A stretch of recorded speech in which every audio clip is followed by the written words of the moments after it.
कांवड़ यात्रा के दौरान सुरक्षा और व्यवस्था के लिहाज से पूर्वी दिल्ली सबसे संवेदनशील क्षेत्र माना जा रहा है, क्योंकि हरिद्वार से जल लेकर आने वाले अधिकांश कांवड़िए इसी रास्ते दिल्ली में प्रवेश करते हैं और विभिन्न राज्यों की ओर बढ़ते हैं। पूर्वी दिल्ली के डीसीपी अभिषेक धानिया ने गुरुवार दोपहर 2 बजे बताया कि यात्रा को सुचारू और सुरक्षित रखने के लिए पुलिस ने व्यापक इंतजाम किए हैं। NH9, विकास मार्ग और हिंडन कैनाल रोड जैसे 3 मुख्य रूट चिन्हित किए गए हैं, जहां पुलिस बल की विशेष तैनाती की गई है। डीसीपी ने कहा कि जिले में 21 शिविरों की अनुमति दी गई है, जिनमें 4 का उद्घाटन हो चुका है, जबकि अन्य का कार्य अंतिम चरण में है। सभी शिविरों की नियमित जांच की जा रही है और सीसीटीवी कैमरे लगाए गए हैं। कुल 632 पुलिसकर्मी 3 शिफ्टों में तैनात हैं। 31 PCR वैन और 87 मोटरसाइकिल पेट्रोलिंग टीमें सतत गश्त कर रही है। वहीं 25 पिकेट और 2 बाहरी बल कंपनियों को भी तैनाती की गई है। डीसीपी ने बताया कि अत्यधिक शोर वाले लाउड स्पीकर प्रतिबंधित रहेंगे और श्रद्धालुओं से कानून व्यवस्था बनाए रखने में सहयोग की अपील की गई है। जैसा कि आप जानते हैं कि जो ये सावन का हमारा जो मंथ है, ये 11 जुलाई से शुरू हो गया है और इसके तहत हर साल की तरह जो है हमारे जो श्रद्धालु हैं वो कावड़ लेके आते हैं हरिद्वार से, जिसमें गंगा जल वगैरह लेके आते हैं।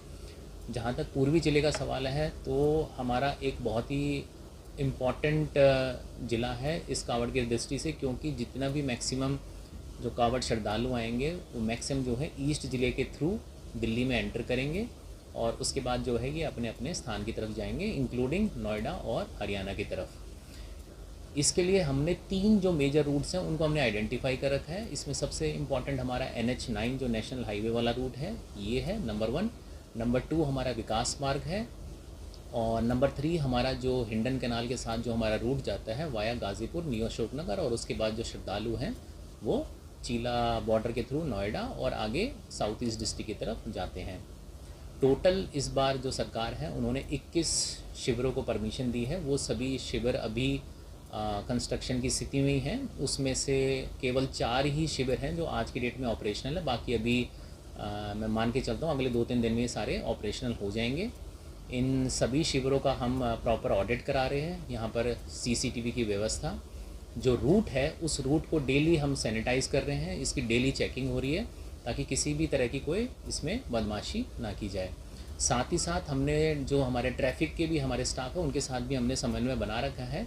आप जानते हैं क्योंकि ये सभी श्रद्धालु जो है रोड के किनारे चलते हैं, तो इसके तहत हमने पूरे रूट की जो है अलग अलग जो इम्पॉर्टेंट हमारे स्ट्रेचेज़ हैं वहाँ पर हमने बैरिकेडिंग की सुविधा भी कर रखी है। टोटल हमारे अगर इसमें अगर हम अपने पुलिस पर्सनल्स की बात करें तो 632 हमारे ज़िले के पुलिस पर्सनल्स हैं जो राउंड द क्लॉक 3 शिफ्ट है, 8 से 4, 4 से 12 और 12 से 8 में अभी हम ड्यूटी कर रहे हैं। इसमें 31 हमारी PCR वैन्स हैं जो 24 घंटे जो है पूरे ज़िले के अंदर स्टैटिक ड्यूटी और पेट्रोलिंग ड्यूटी पे हैं और कोई भी अनटूवर्ड कॉल आती है तो तुरंत जो है वो स्पॉट पे पहुंच रहे हैं। इसमें 8 हमारी प्रखर वैन है। ये बेसिकली हमारी anti terror point of view से कि किसी भी तरह का अगर कोई आर्म्ड इंट्रूजन या किसी भी तरह की कोई घटना होती है तो उसको ये काउंटर करेंगे। 87 हमारी मोटरसाइकिल पेट्रोलिंग है जो ज़िले में निरंतर जो है 24 घंटे पेट्रोलिंग कर रही हैं।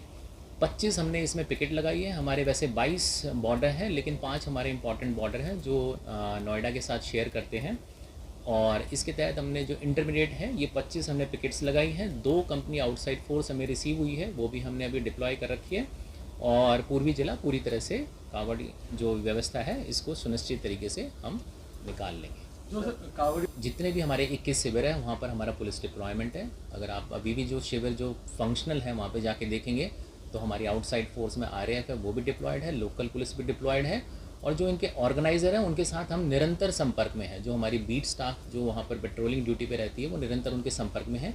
किसी भी तरह की कोई भी सूचना आती है तुरंत हम इसमें रिस्पॉन्ड करते हैं। ये बिल्कुल गाइडलाइंस है, इसमें बिल्कुल क्लियर है कि जो हैवी साउंड्स हैं, हालांकि अभी तक हमारे पास किसी भी तरह की कोई कॉल नहीं आई है, लेकिन इनको हम जो है अलाउ नहीं करेंगे। इससे जो है नॉइज़ पोल्यूशन की समस्या होती है और ये हमने ऑर्गेनाइजर्स और जितने भी कावड़ी हैं उनको ब्रीफ भी कर दिया है।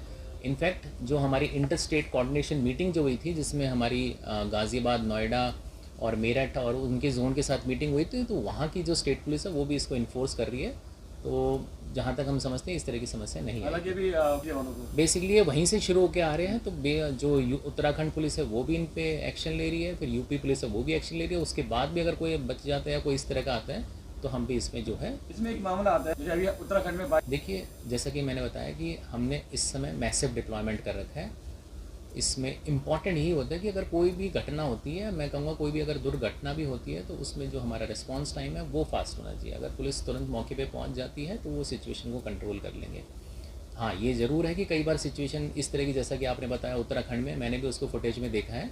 तो मेरी यही अपील है जितने भी हमारे श्रद्धालु हैं कि लॉ एंड ऑर्डर को अपने हाथ में ना लें। अगर कोई समस्या, कोई इशू आता है तो तुरंत 112 पे कॉल करें। पुलिस 24 घंटे आपके साथ है और हम आपकी सहायता करेंगे।